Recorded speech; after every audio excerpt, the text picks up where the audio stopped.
people kick their day off at the gym. We kick our day off snowshoeing with Ed with Monashee Adventures. I invited my friend Catherine along from Tourism Kelowna. She's from these parts, so she knows what she's doing, but I need a little snowshoeing 101. These are quite easy.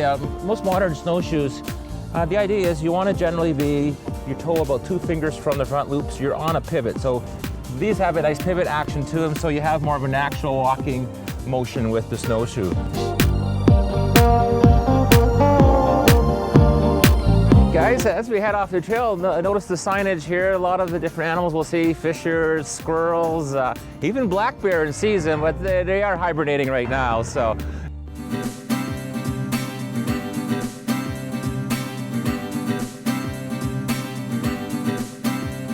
Nice fresh snow today, so every track we're seeing today is fresh, and here's the first one. So here we have a squirrel. Squirrel is quite interesting how they move along. 5-toed animal. You can actually see the 5 toes in the imprint in the snow. Hey guys, we found a really unique track here actually of a least weasel. Sort of like a ferret in size generally. They weigh about 2 to 3 ounces, quite light, but right at the base of the tree well there, he's got a tunnel going down into his hollow, his sleeping area. We've been hiking along a pretty packed down trail from a few people this weekend, and you burn about 400 calories an hour doing a pack trail. But let's head off into some fresh powder. We can double our calorie burn.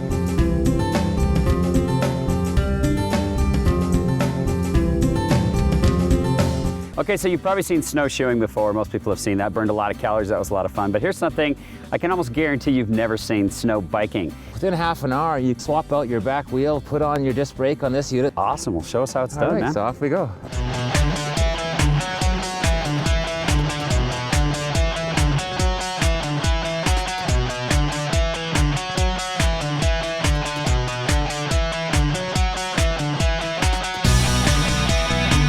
All right, let's try the skis now, see what they feel like. Let's convert this baby. So here we got the skis on there now. So this is a little different. We don't have the rolling of a front tire. So big thing is no real quick motions. You kind of flow more.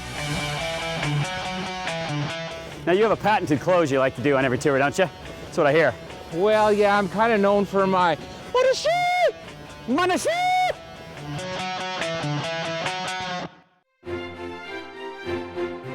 Mission Hill Family Estate is world-renowned for its award-winning wines, its stunning setting and architecture, and its cuisine. Let's learn about their wines and dive into one of their cooking classes. This winery, this structure, the setting, the architecture is just amazing. Now, Anthony really wanted a winery that would be recognized on a global scale, not just within Canada. The architect calls himself a second glance architect. The thought being every time you come here, you see something in a different light or a different perspective, or the vistas playing off the architecture in a different way, and it's truly world class. Something that's new for us, not new for you, because you guys have won several awards, is your ice wine. Mm-hmm. And we went out and went into the vineyards and were able to actually pick some of this stuff. Tell us about that. Well, it's a great experience to do once. Ice wine, I really consider Canada's gift to the wine world. Ice wine was first established in Germany in the late 1700s. You're really looking for a balance of sweet and sour, and a lot of versatility as far as food pairing goes with, or just dessert in a glass, as you'll see in a sec here. I've never tasted it. Without further ado.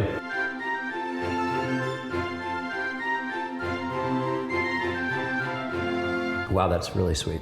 So you guys actually have cooking classes, what, almost twice a week during certain times of the year? Yeah. The cooking class will take any sort of different theme, whether it's Italian or Indian or whatnot, start with a specific wine and try and create a dish around it. We actually offer 2 different styles of classes. This one will be entirely demonstration, and whether it be a class or in the terrace or al fresco dining environment, all of our food is actually built around our wines. And that's one of the keys, because tonight we'll actually use both of those 2 beautiful sort of experiences, if you will, both going onto the beautiful palate. Many of you can find Mission Hill wines in your local markets, but if you can't find them locally, I know one place where you're guaranteed to find them. Right here at the world-class, state-of-the-art Mission Hill Winery located in Kelowna, British Columbia. It's well worth your visit.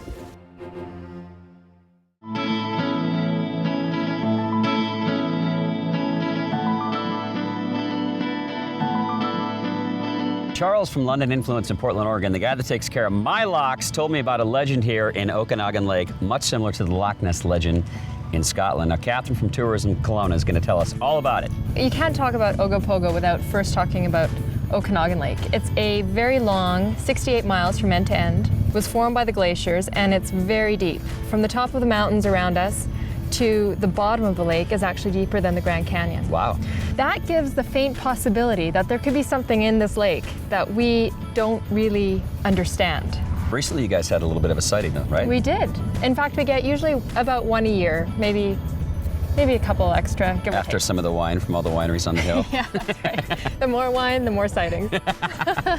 But you actually got this on camera, though. You have pictures of this. Yeah, we do. We had a resident who saw a very strange water spout in the middle of the lake for no apparent reason, and she took a picture.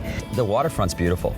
Our hotel, Monteo Resort, is a first-class hotel. You just wouldn't expect that right here. Yeah, it is. It's absolutely stunning resort hotel and right on the lake, as you can see, very central, lots of wineries. The other great thing about the Monteo is the Wild Apple restaurant. And their chef, Bernard Cassavant, is a BC superstar chef. And it's right on the lake, too, so it's beautiful. Now, I want to see more of Kelowna because we just got here and we've never been to Kelowna. Well, come on, I'll show you.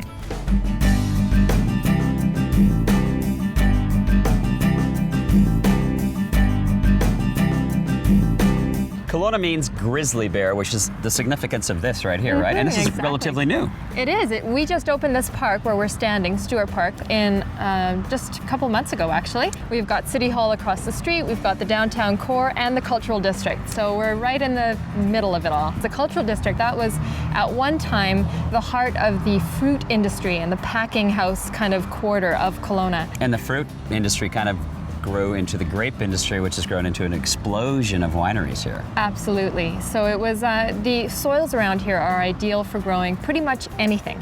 Besides that, what's unique to Kelowna? What's different about this town than maybe, say, Vancouver, BC, or other towns in Canada? The climate is very different, the lifestyle too, lots of outdoor activities, mountain biking, skiing, any winter sport that you can think of, snowshoeing, snow biking, whatever it happens to be, and you can do that right here. We're at Canada's busiest winery, Summerhill Pyramid Winery. I'm going to go ahead and say that this is the most unique wine tasting we've ever done, and we've done lots of wineries. Ezra, thanks for having us. It's my pleasure. Take us back to the 1980s when you moved out here. You were 6 years old, and you moved out here, and your father had a vision. What was happening? He did. At the time, his vision was to retire and become an organic farmer. But it evolved as we settled here and started growing grapes and realized the potential that this region had for producing world-class wines. So what you guys do, your philosophy is a little bit different than what other people do. Well, this place is based on passion and nothing else. Why a pyramid? It's just an extension of the same philosophy. You know, wine is alive, and everything we do, it vibrates and affects the whole world around us. The natural ratios of pi and phi are integrated into this building. It's actually aligned to the stars, to true north. Do you think that affects the wine? I mean, do you really? I absolutely do, yeah. I totally think it does, and we've done years of taste testing. And you actually won a huge award with this one. That's true. That we're going to taste. Tell us about that. That's pretty amazing. Yeah, thank you. Yeah, this is the Sipes Gabriel. This is 100% Chardonnay, grown right here in our Kelowna vineyard, right where we're standing. So I don't want to lead you and give you tasting notes before you try it. So just put your nose in there. It's nice. It's different. What am I tasting that's different in this? Well, this wine has extended surly aging, note of sort of brioche and biscuit. Yeah. Mm-hmm. It's much more full, much. Mm-hmm. But the fruit really comes through, and that's what's so amazing about the Okanagan Valley. Well, this was definitely one of our more unique tastings, and thank you for putting this together for us. This was awesome. My pleasure. And congratulations on all your success. Yeah, thank you. I think you guys made the right choice moving from New York to Kelowna. Oh yeah, I like it here. Yeah, it's beautiful.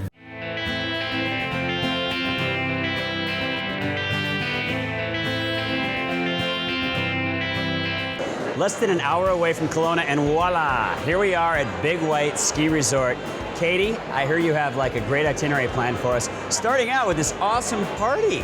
for us? Welcome to the crown jewel of the Okanagan, John. We heard you guys were coming, so we threw together 30 of the Okanagan's finest wineries, and we're going to release the reds tonight.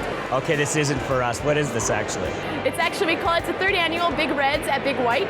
So all the Okanagan wineries, we select 30 of the finest, and they come up and they're releasing their reds tonight. We also are going to have many restaurants doing more intimate, wine pairings with some great dinners. Well, we had a good time at the wineries down in Kelowna. It's amazing, but we're here to enjoy your winter wonderland. A lot of people don't know we're actually Canada's largest fully ski-in, ski-out resort, when we can accommodate 17,000 people on the mountains. So if you're the avid skier and just want a clean bed to lay in at night, a small room, we've got that. We've got, your full-service hotel room, self-contained condominiums. What does Big White have that maybe other ski resorts don't have? What makes it #1 in North America? We have outdoor skating rinks. We have an outdoor tubing park that we're going to let loose on tomorrow night. Yeah. People think it's just for the kids, but it's for the adults as well. We do horse-drawn sleigh rides, dog sledding. We actually let you stand behind and mush a dog sled. We have a signature drink, John, that's only served at Big White anywhere in the world. All I'm going to tell you is head upstairs, Snowshoe Sam's, check it out. I'm going to meet you downstairs, and we've got one heck of a night in store for us. I'm game. Cheers.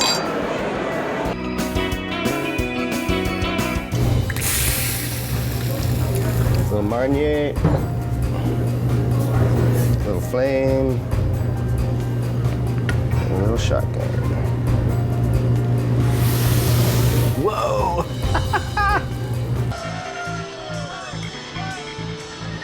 Okay, so you guys know how to roll out the red carpet. First, you got the wine reception, then the most amazing coffee drink I've ever had, and then this crazy white party inside here.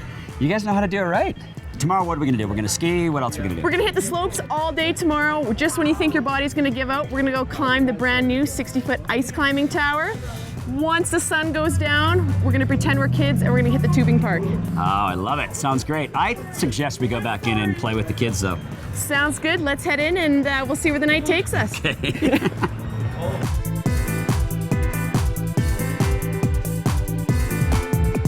Big White is British Columbia's second largest ski resort, featuring ski-in, ski-out accommodations for 17,000 guests. They've got 16 lifts and 118 runs for people of all abilities. But the best part, it's located less than an hour from Kelowna. It's equipped with everything you'd expect from a world-class ski resort, including this quaint village. So for those of you who don't like to ski, you got your shopping therapy.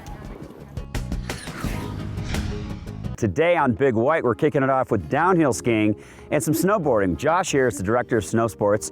And before we get kicking off with the lesson from me, because I need some pointers, it's called Big White for a reason. How big is it? Well, there's about 3,000 skiable acres. How high are we up here? Are we at the top right now? We're pretty close to the top. The top of the mountain's about 7,800 feet. The top of the top lift is 7,600 feet. And you see the stuff behind us here. These are what we call snow ghosts. That's one of the things that we're famous for. Those are way cool. How are these formed? Are these, what's underneath these things? Trees? What? Yeah, they're super old trees, actually. Some of these trees will be 200-300 years old. They're like concrete. I've skied for a while, but I'm sure I have some bad habits.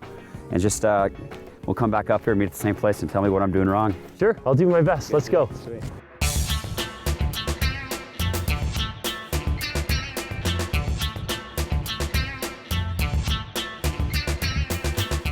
All right, Josh, I'm a big boy, I can take it. I think it was pretty good skiing, but it was a little bit old school. So you know what we're gonna do? We're gonna adjust your stance a little bit. Okay. Pick up one of your legs. It'll go, right? But it's not really easy. Now drop your shoulders, now pick up one of your legs. You see how much easier that is? Yeah, I do. Right, so that's gonna give you some mobility, so that's what we're gonna do down here.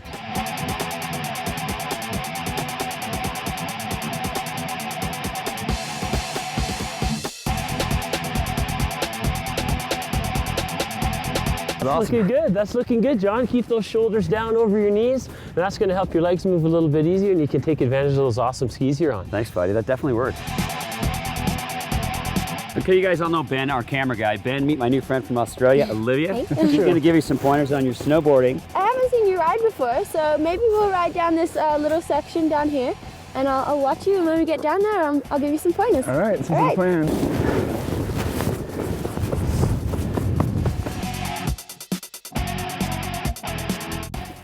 Do you feel maybe a little bit shaky on one side? Yeah, a little rusty, and when I carve on the toe side. On your toe side. So when you're coming across the slope, kind of get down, open your knees, sink into your board.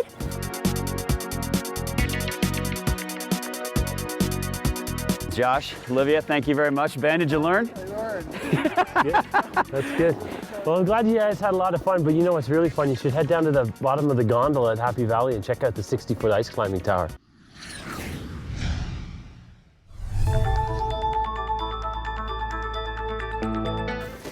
Hey Jim, I'm John. Hey John. I gotta admit, I've never done this before, and I'm a little bit nervous, but at least I look the part. Tony got me dialed in. How do I look? I think you're looking good. We'll check that just before you climb. Okay. The object is to hit these things on top of ledges whenever possible, rather than if you hit it here, it'll bounce off. If you hit it on top of a ledge, it'll stick. The way these ice tools work is you put your hand in the wrist loop, right on your wrist, because you want most of the weight on the wrist, not squeezing. We'll do one turn and grab the bottom of the shaft. And I've showed you how to whack it in and use those front points. Have fun. Okay.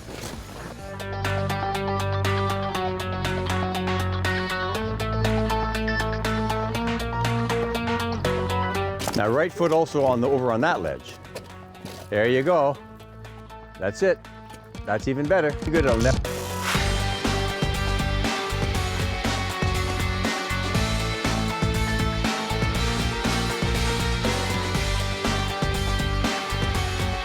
This is as far as I can take it. Let's let a pro show us how to really do it.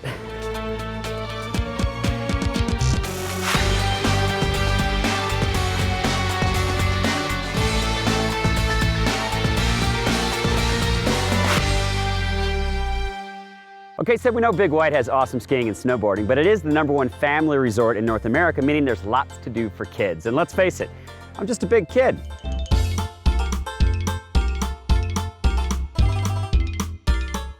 And away we go!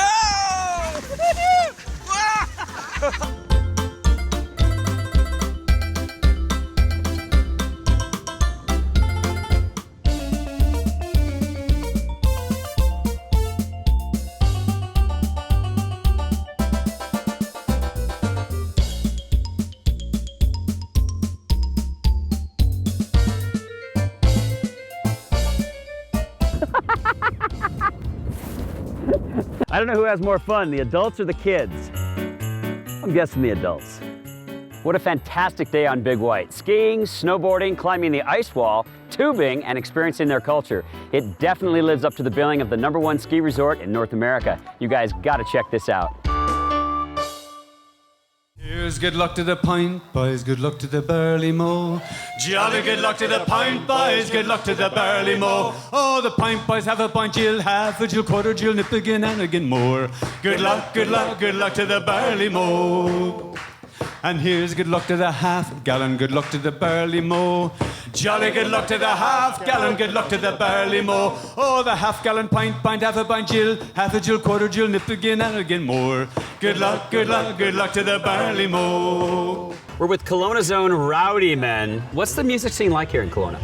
It's, I would say, absolutely diverse. Yeah. Diverse is, you have country and western, you have all different genres of music, and that was a word that it's genre. Notice that? I slipped that in there as if I knew what I was talking about. You guys sound smart right now. In the port of Lamaleens, where my people's been, for the past 300 years, they've been fishing. But now the fishing's gone, they have to carry on. We've taken everything the sea has given. We stripped our fishing gear and we sailed the St. Pierre and filled the holes with contraband whiskey. What do you love most about Kelowna? This is a beautiful city. We love it. Anything you want to do, be it music or sports, indoors, outdoors, Kelowna has it. Yeah, it is. Great mountains. It's one of the few places where you can go on the water. Tell him, Leo, tell him! You can go on the water, you can go golfing, and you can go skiing in the same day. I know. I love in the that. same outfit! You know what? You earned your name. And I got one last thing to say. Sláinte. Sláinte! Sláinte!